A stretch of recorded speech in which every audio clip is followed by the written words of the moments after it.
And I'm delighted to welcome you to what I think is going to be a terrific panel about how big brands are pursuing community marketing and influencer marketing. So first session of the day, I'd ask everybody to power down the cell phones or turn off your laptops, please. Before I introduce the panel, just so we can kind of get our bearings, let's do a quick roll call. How many folks in the room are brand folks? A couple agency folks? A couple more hands?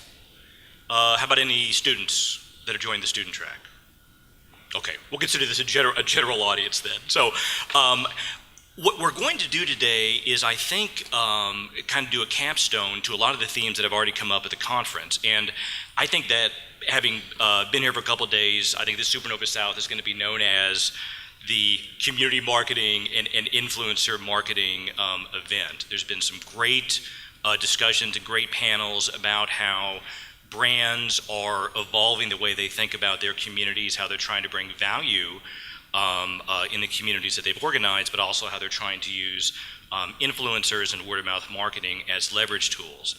So the group we have today is going to talk about some big picture ideas, but do it from the perspective of big brands. So we have on our panel today folks that represent multi-billion-dollar companies, spectacular world-class tools and resources that brands are using to build and engage audiences. And then we have actual influencers in the house too. So what I'd like to do this morning is introduce everybody, and we're going to do a couple of kind of general questions to kind of get juices flowing, and we'll be sure to reserve time at the end of our session for y'all to chip in and ask questions of the audience. So let's go ahead and start with Devin Wiejsinger. Devin, you probably all know as a big Atlanta tech player, serial entrepreneur, the CEO of Insight Pool, which is a tool that we've used for many years at YP. He is really a leader in what I think has become a new standard in using social media for intelligence and building relationships, and I think it's a critical path to this new world of word-of-mouth marketing that we're entering in. My colleague, Altimese Curry, who runs our community marketing efforts here in Atlanta, but is also one of the leaders of our national efforts. She's built relationships with folks here in town like you, Action, and national celebrities like Cedric the Entertainer. And Altimese is a blogger herself. You can check her out at altimesecole.com. Our friend Erica Key, and Erica, I switched out the photo with you and a drink in your hand.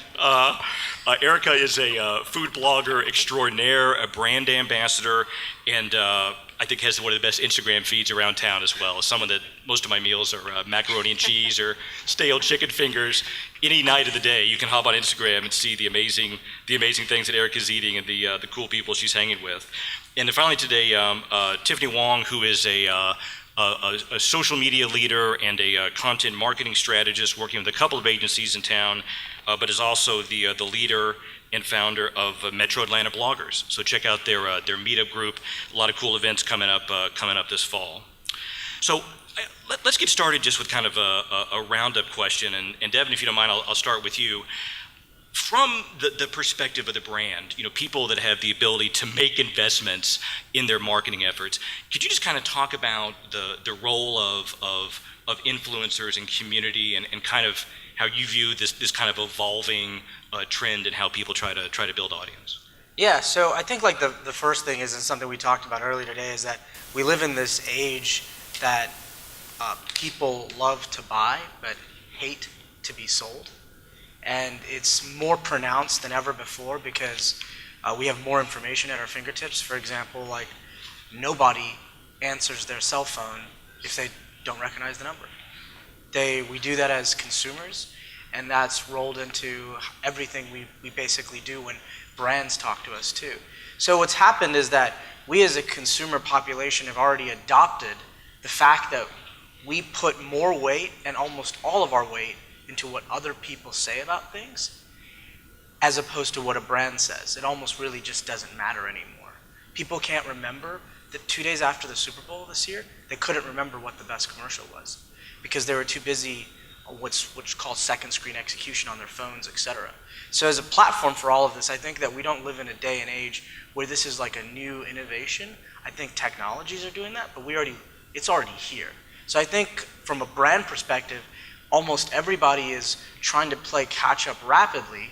So what they're doing is trying to attach resources to it, but the world has shifted. The CMO, it may be too senior to have been baptized in social, so he defers it down. But he's too junior to be retiring where he can't care about it.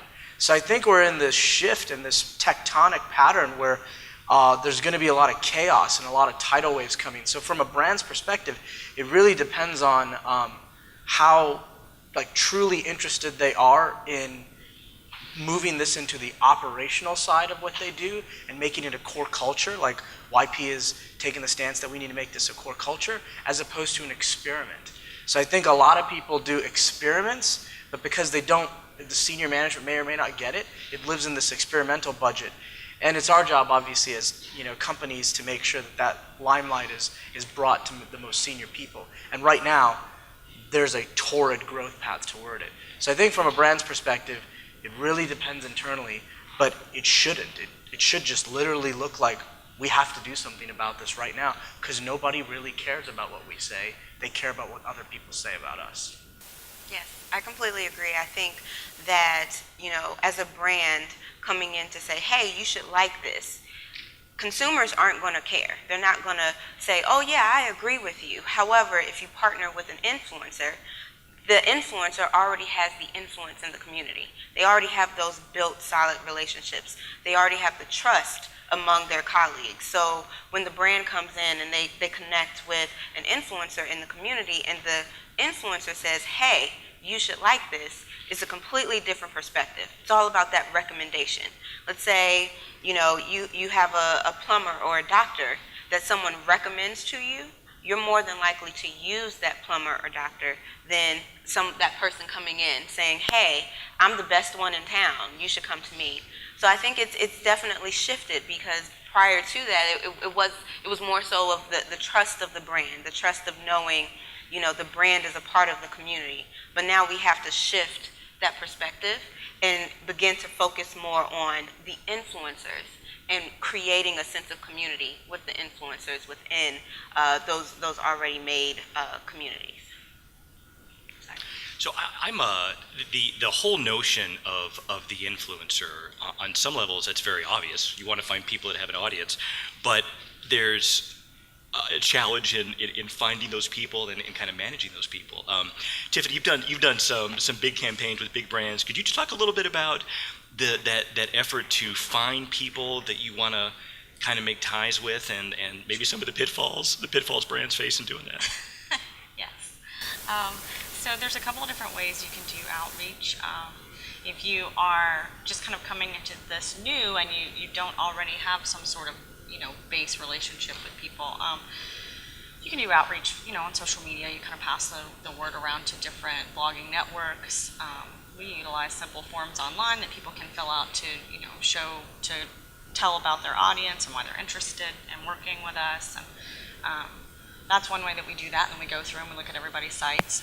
But really, the good way to do that is to already be listening and paying attention across social channels to who is talking to your audience, who already loves your brand anyway, because that's very authentic if you can work with those people. Some of the pitfalls can be that some of the influencers that you initially may say, I want to work with, this is my top tier. As a brand, you reach out to them and you may find out that they're going to be more than what your budget will allow. Which we've definitely come across many times. There's also, you do run into sometimes influencers seem like they would be a good fit, and you bring them on to your engagement and then they don't fulfill the agreement. And depending on what your campaign is, sometimes they've agreed to do something and they've signed something. Other times it's more of a handshake kind of agreement, and so you can't really go after them too much to bug them to do what they were had agreed to do. But I definitely would say when you're doing outreach and looking for influencers to work with, make sure that you are looking in multiple ways, and you're not just, going. I know there are some organizations that always go to their same list. They have a list of influencers they bought from somebody, and they go to that same list every time. And you always see the same people that they're working with, and they never get outside of that box. And there are great influencers coming up every day.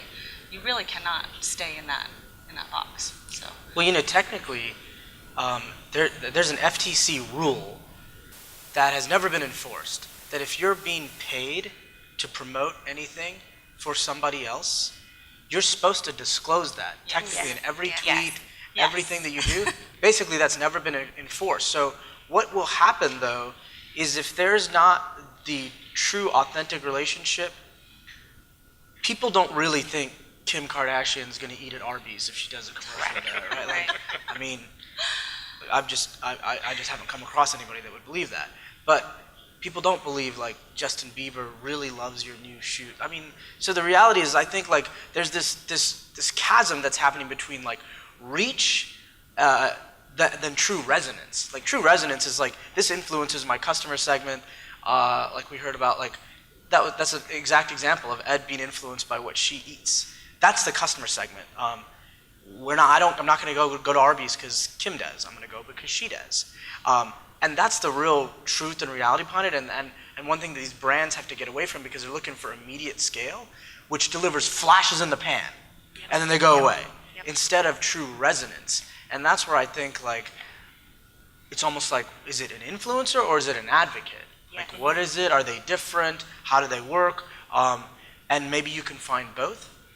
So I 100% agree, but I think once FTC starts actually locking that down, you're going to see things blow up and people be like, oh crap, the guy that I always work with to do this, like now nobody believes it. Right. Like, because he has to actually say he's doing that. Right. Yeah. And I think Tiffany and Devin said it, hit the nail right on the head. I think it's about the relationship.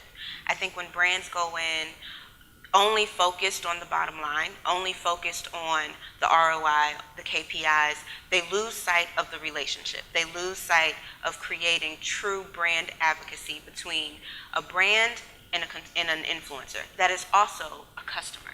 So when you lose sight of that, you are only focused on one goal, meeting that goal of whatever your company has set before you, versus creating a relationship, an ongoing relationship. So let's say the influencer and the brand part ways, however that relationship stays intact.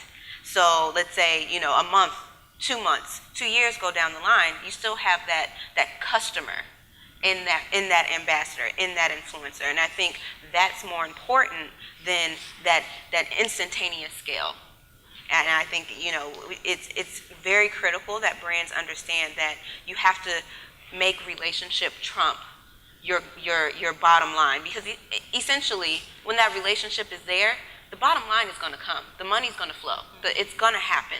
So you have to kind of be patient in terms of nurturing that relationship and building those relationships within the influencer community as well as your consumers. As an influencer, actually. So, Eric, let's peel the onion a little bit, and let's hear from someone that's living this game. To piggyback off what you guys said, as an influencer, you have to take your brand very seriously. So, if Popeyes calls me or if Church's calls me, that's really not in line with my brand, so it can kind of hinder something. So you have to realize, as an influencer, all money is not good money. Like, you don't want to do things that's not directly in line with your brand. Like, that's why I was really excited about this campaign, Make Everyday Local. I love being in Atlanta because we're so focused on local coffee shops, farm to table, so that was perfect because it was authentic. People can kind of read between the lines when it's like you're getting paid for that. And they kind of start doubting you and your influence. So I say make sure that you try and keep it as real as possible and realize all money from all brands is not good money, because it can really hurt you in the end. But think of almost like analyst relationships, right? Like, people pay to have an analyst join but give their personal perspective, etc. But it's not like you cannot give an analyst money and be like, hey, say some good stuff about me. Exactly. Yeah. Right? Because you'll go to jail. Yeah. So like, so it's very similar thought process, I think. I think this is a very interesting thing to talk about. In one of the earlier panels this week, some agencies were talking about, the pools of people they have and how they match up brands with with influencers or advocates. But I'm very curious what those conversations are like. I mean, as someone that is being asked to really represent and embody a brand, how are you approached, and what kinds of things are they trying to offer to you to either get you to get involved or maybe get you over the hump about understanding who they are and what their ambitions are? It just depends on the brand. I mean, I'm a food blogger, so I get a lot of food, restaurant, liquor companies, but then sometimes it's things that are outside of my realm that I can still tie in. Like, for instance, I have a clothing company I work for, so it's like, you're not a fashion model, but you do wear outfits to go to events, so that's how you tie it. So it's not, I'm always staying true to food, and everything I do is food, but it's not like I can't branch out and incorporate other things, you know what I mean? Like, if I do a car review, even though I'm a food blogger, I have to drive to the restaurant. I can slip that in, you know what I mean? So it just depends, but I've gotten some really off the wall things that was like, do you even, because a lot of people look at my Instagram and they assume I'm a chef, even though in bold letters it says Atlanta-based food blogger. But they're like, hey, are you free for catering? And I was like, to cater, like me? Like, I can barely boil rice, so I can't cater anything. So it's like I get a lot of catering, I get a lot of, sometimes you just get things that's just like, this is gonna be more of a headache than the compensation that they're offering. So you have to just pass, because it's like, I already have enough going on. If it's not a smooth relationship and I don't like your delivery, because I'm super easygoing and I'm super easy to work with, but it's just like this, your vision and what you want me to do is not realistic in what you're offering. And sometimes, I say all the time, it's not always about money, it's about exposure. Like, for instance, this magazine contacted me to write for a food column in Australia, and typically it's lower than what I charge. However, I can't think of anybody that I know right now that is writing for a magazine in Australia, and that's international, so that's more exposure. So I said, you know what, I like you guys, you're awesome, I'm gonna take a chance on this. And it's been really, really good. They've been completely awesome thus far. So it just depends on the value that they're bringing versus the compensation and exposure. And I will say, from the brand or agency side of things, when you're doing your research and you're reaching out to influencers that you want to work with, you have to take the time to read their blog. You don't have to spend hours. Thank you. You've got to go read their blog. You've got to see what they're doing in their life and what their interests are, and how, if your product or your service is a good fit for them, and how it could fit. So when I email people, when I'm reaching out to them personally, people that we would like to work with, I let them know that I've read their blog, and I also am a blogger, and I get those emails and say like, oh, I love your blog, and they obviously did not read it. So I always am very personal, and I reference specific posts that I read or things that I agreed with, and I also explain why I feel like they would be a good fit for this opportunity. So we just did a campaign with a mattress company that was launching, and so we wanted to work with women that were pregnant and women that were athletes, all men and women, menopausal women, and so we kind of went through and we were, I'm looking through and I'm reading people's blogs, and there were pregnant women that I read their blog, and they've got posts where they've talked about like, I can't sleep, it's awful, I can't sleep, my bed is uncomfortable, and so those people, I referenced that in my email to them to let them know that I really did read what you had to write, and this is why I think you're a good fit. I think it'd be a great opportunity for you. On the other side of things, on the blogger side, if you send a bad pitch to a blogger, that is going to be talked about. People are going to know. So do your homework, because if bloggers get ridiculous pitches that are totally off the wall, they immediately go to their private groups. They're like, let me tell you, listen to this crazy mess that I just got. I know that everybody has their own personal issues, but I got one brand that kept pitching me for Depends, and I'm 33. Like, I've had 6 children, and sometimes that does crazy things to your body, but I don't need Depends. And they kept sending, I'm like, I am not interested. This is not a good fit at all. I don't have readers who wear Depends. I would hope not. Like, just because someone has a reach and has an influence does not mean that they're the right fit for you. So definitely knowing who you're pitching and who you want to work with. So do your homework. Yes. Do your homework. Yes. Or you will look like bloggers remember. So Yeah, we do. I always reference it like, going into a meeting with Steve Jobs with an Android and pulling out your Android, not doing your research. You know what I mean? Like asking to hey, I need a meeting with you. I need a meeting. And he finally gives you the meeting and you, hold on just 1 second, I'm gonna pull out my Android. It's kind of like you didn't do your homework. You know what I mean? So it's like you just have to do your homework, because if you actually read about these bloggers, read the blog, you'll see, because it's really personal experiences and day to day of what we're doing. So it's pretty much like an online diary. So it's like, here's the information, read about us, so you can see what we're doing. It's see if we're a fit, because they'll save you a lot of headache. I mean, I have a friend who is Muslim and she got pitched to review pork rinds. Pork rinds. And you best believe she let everybody know. So, but that comes back to too. You have to know who you're pitching, but you also have to know who their audience is. Because if their audience is not your community, who you want to be in your community, then it's really not a good fit. But then that comes back to what you were saying about there's this shift where a lot of marketers graduated 10, 15, 20 years ago. And this is just not a space that they are very knowledgeable about. They're still doing the same thing that they were doing. And so they're hearing, oh, we can work with influencers, and they think it's this idea that every blogger wants to work with everybody. And any blogger is a good blogger. We're just gonna send it out to everybody, and it doesn't work that way. It's still a marketing, campaign. It's still a marketing effort. You still have to plan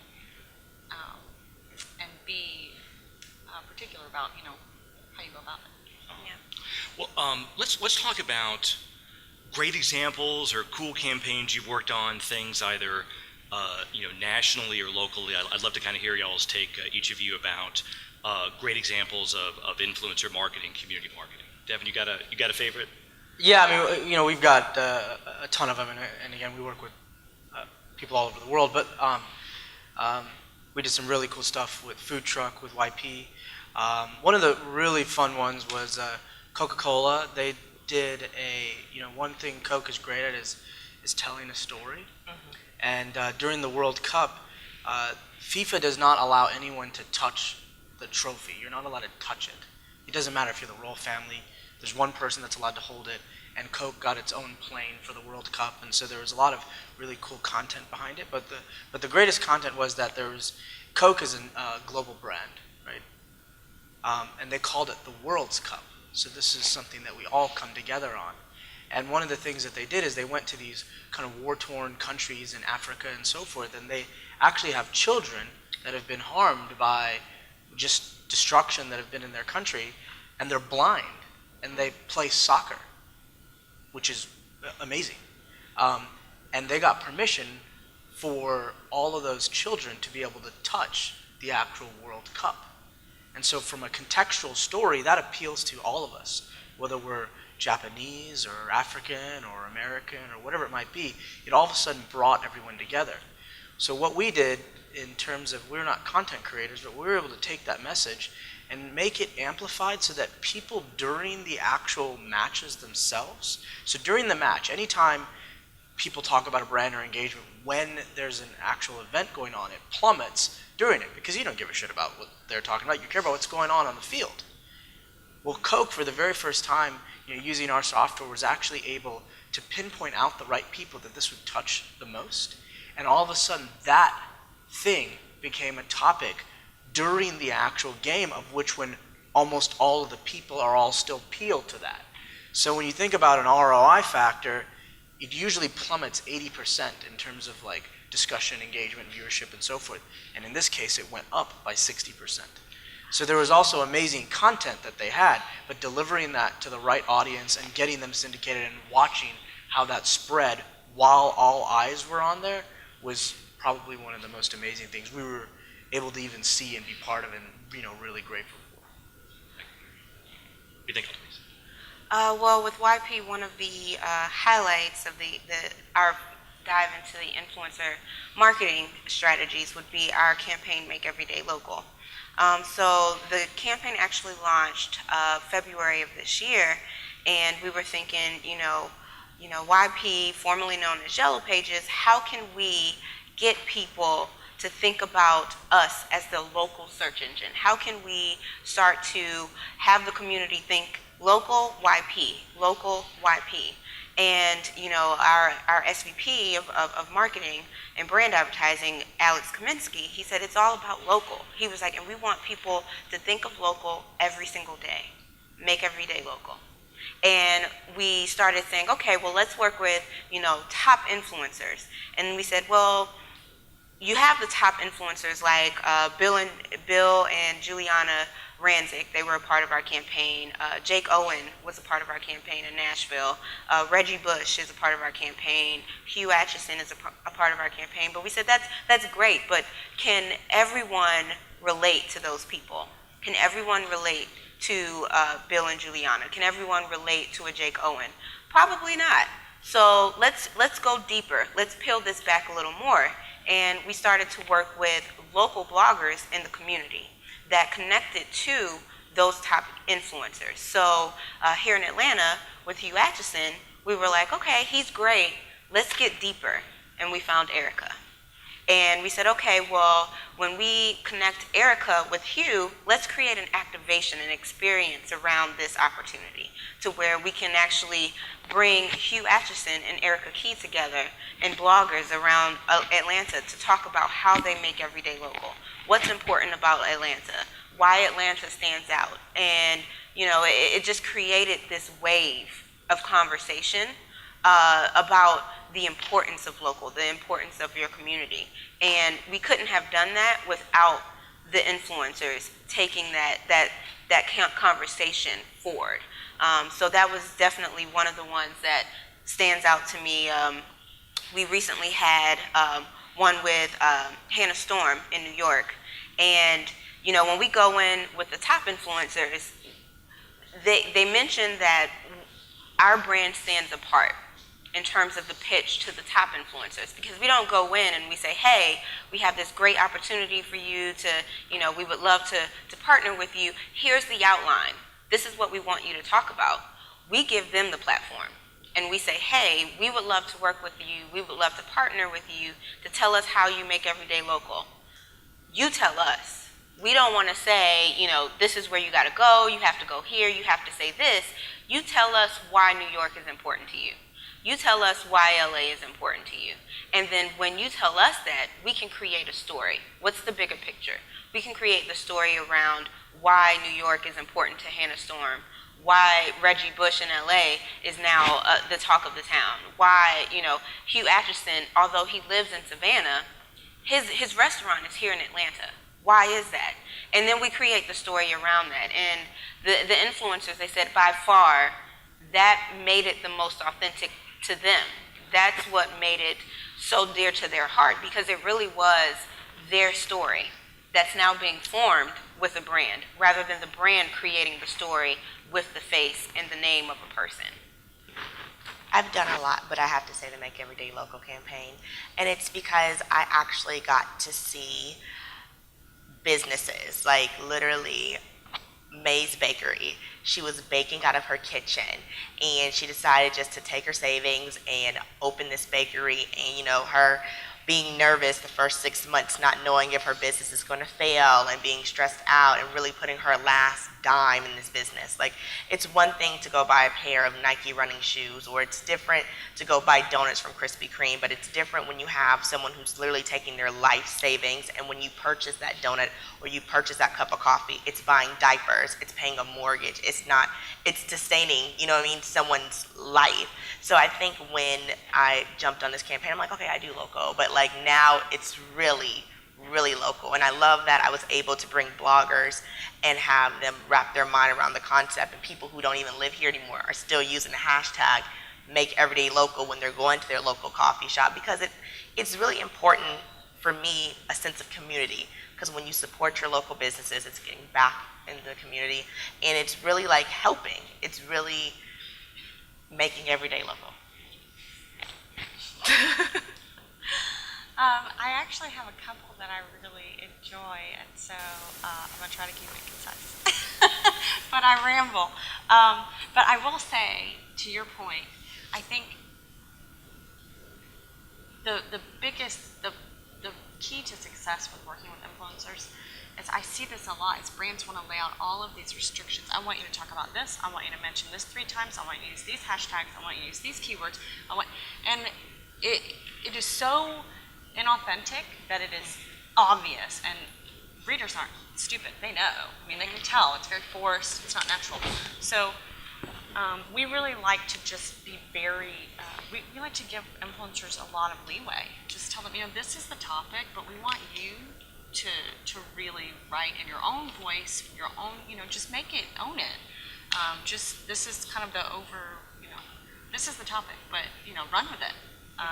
So we did a Pinterest contest with UPS, which was interesting because UPS does not have a Pinterest account, and but they wanted to run a contest on Pinterest for the holidays. And really, the goal was just to keep them top of mind, since people are shipping things for the holidays. Instead of them thinking FedEx or the post office, for them to think UPS. So we just asked influencers to share a post about their favorite things for the holidays, because that's how people had to enter. Is they had to create a board and pin their favorite things to a board. So some of those influencers just went above and beyond, and UPS was obviously very impressed. Some of them wrote very personal stories about how they've known their UPS guy for forever, and he's a friend. And it was, when you give them that freedom, they will almost always exceed your expectations. When you try to put them in a box, it doesn't work very well. We did another campaign, the one that we did with the mattress company. That one actually was, I did not expect it to be so touching. We spend so much time sleeping, and you don't realize how much of an impact a bad bed has on you. And when we selected the influencers for that campaign, some of those people were emailing me back like, oh my gosh, I'm in tears, I'm jumping up and down, I'm so excited, I've been sleeping on an air mattress, I've been sleeping on the couch. And so what they were sharing was genuine excitement, because they did a review they did a review of the bed.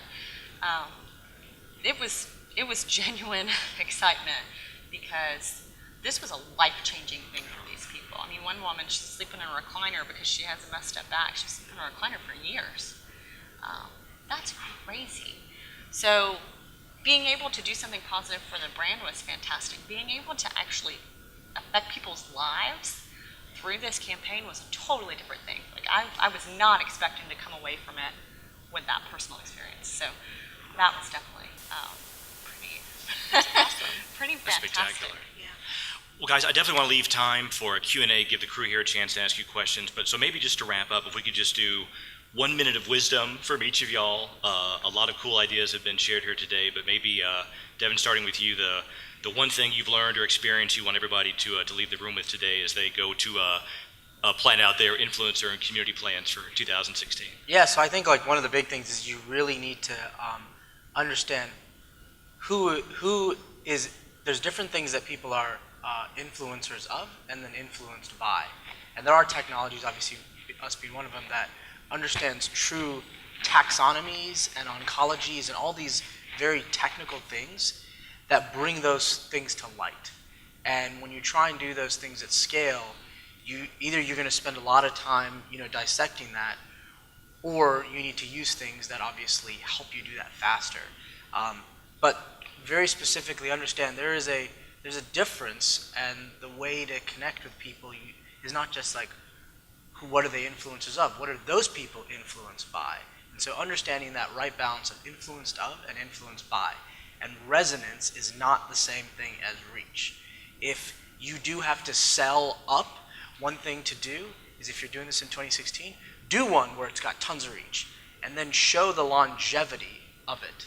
And then do one that's got a lot of resonance, like it delivers more true UGC and so forth, and then be able to show, like, that one lasted 2 days, this one has lasted 1 month, so that you can prove to your superiors or to yourselves even, this is actually the way to go and the way I need to invest in. You wouldn't invest in a stock that goes like this and plummets all the time. You would invest in a stock that you can see continually be able to rise, and that's how you can deliver that message to whoever you work with.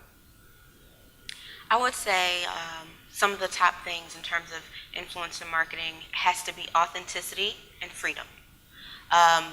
People can spot bullshit a mile away, especially on social, especially with bloggers. Like, don't come to us because you want to only fulfill a goal and leave. Like, don't do that. It will completely steer away from your actual goal. You'll think for short term you've been successful, but in the long run you've actually done more harm than good. So that authenticity and that importance of relationship, it matters. And I would also say the freedom.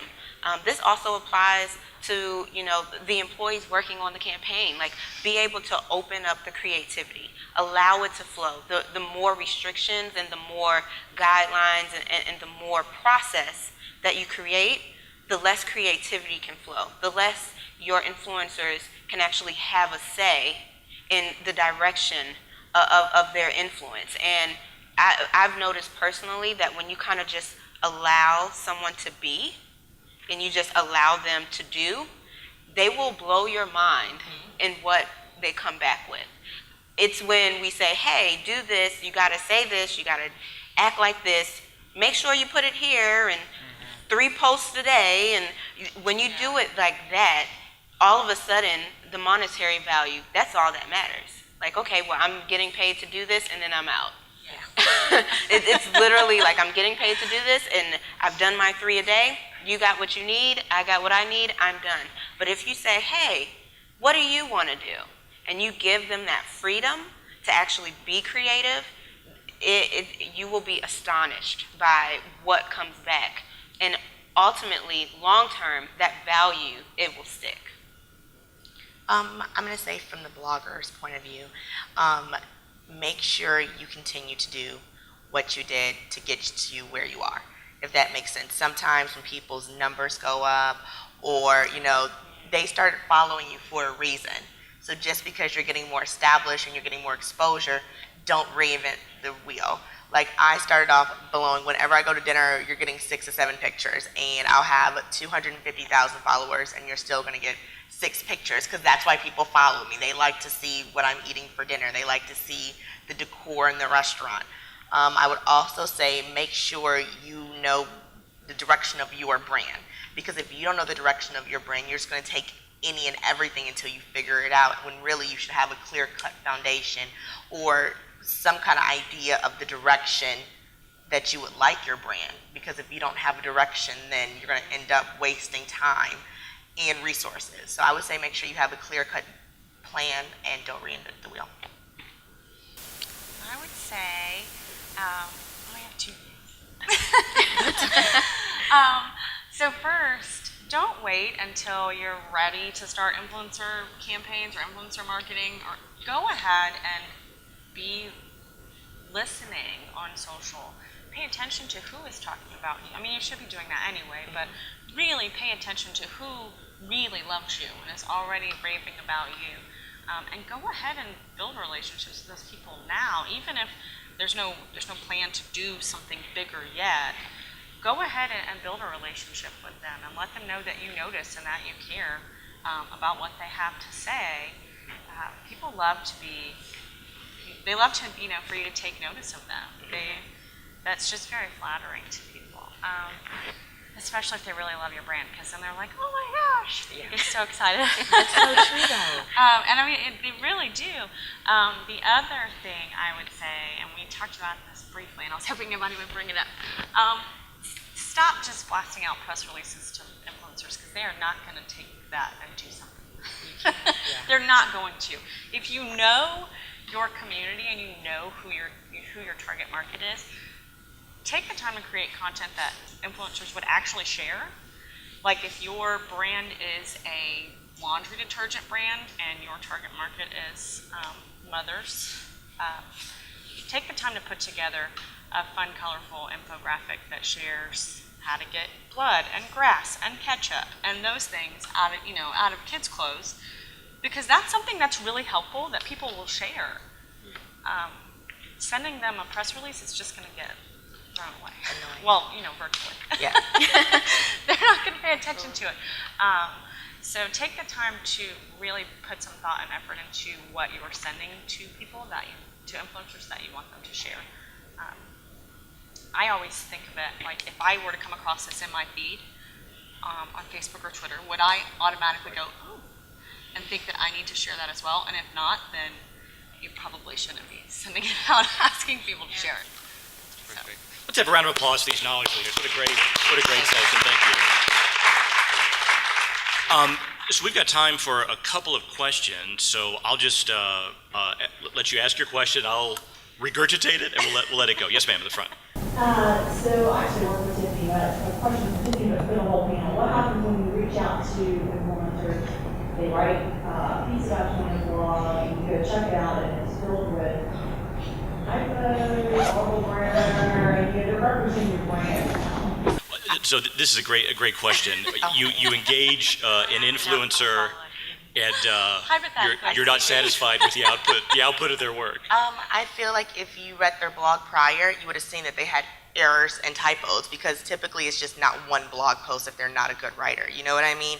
Or if it is, maybe they're in a rush or they have some typos, just say, hey, don't know if you caught this, and they're writing. I know sometimes I'm writing 3 o'clock in the morning and stuff just does sometimes happen, but I think the best way, you just have to tell a person. You just have to be upfront and honest, because sometimes they don't even know what they're doing is wrong. To piggyback off of that, I completely agree. I think it's okay to tell them, like, you know what I'm saying? Like, don't completely write them off after the first or the second.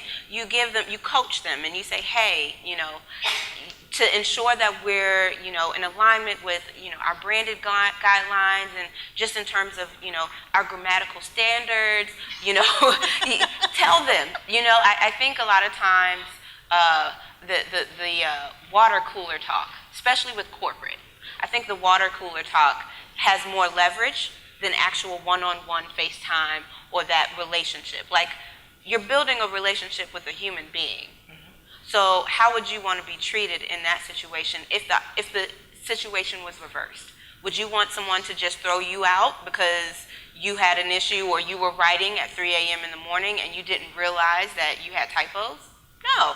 So you take the time to actually nurture that relationship and tell that person, hey, this is the direction that we want to go. Is this okay for you? And, have that honest, difficult, possibly, conversation. Who else has a question? Yes, ma'am. I'm wondering about what sort of budget you need for influencers, and if you have examples of small businesses being able to retain influencers, be with the larger budget. So this is a great question too, and the question is budget for influencer and community campaigns, and how a small business can do some of the things that we've talked about this morning. I guess. Oh, go ahead. You can definitely do a campaign as a small business. You don't have to have a $300,000 budget to run a campaign. You can do it with, depending on the size of your campaign and what you're doing, you can do it with a couple $100. You're not going to get 75 influencers for that, but sometimes you don't have to have a huge pool of influencers to have an effective campaign. I don't think you should look at it as a pay-to-play type of thing. Like, the example of influencer marketing is just like an extension of humanity, right? Like, so are you getting Hootsuite? Get the Hootsuite free edition and just turn on the listening tab, put the words in, write the geolocation that you're going to be on, and then be able to start conversations. Be able to, if you don't have any money, that just means you just need to take a longer lead time in order to do it. Frankly, though, that empires are built on that. So I would not think if you approach it with a pay-to-play model, to even become an influencer, you're not going to get paid on the very first day. Right. So just the same as you would do in anything, just turn the listening stuff on, then engage, and then, hey, I loved what you were talking about. Hey, maybe we should, catch up over a phone call sometime about this. Like, you just need to give yourself a little bit more lead time. If you approach them and like, oh, I got this one, I want this person to do this, and I have this amount of money, that might be a little bit faster. Just the same, it may work better doing it the other way. Yeah, I completely agree. And I think, as with YP, one thing that I learned very early, I don't go in talking money first. I don't go in saying, oh, we're a $1 billion industry with this.